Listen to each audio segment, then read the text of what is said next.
আজ বৃষ্টি নামলো হঠাৎ।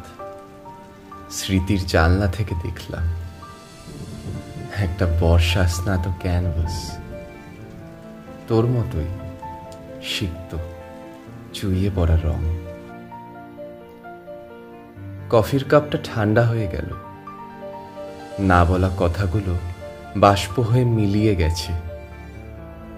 জানি না তোর কণ্ঠ কেন স্তব্ধ হয়ে গিয়েছিল, অকারণে বা খুব দরকারে। রাস্তায় জ্যাম, ট্রাফিক হর্ন, তার মাঝেও কান খোঁজে তোর হাসির সুর। ডায়েরির পাতায় লেখা আমাদের জীবন সঙ্গীত। তুই নেই, কিন্তু সবকিছু তোর মতো হয়ে আছে।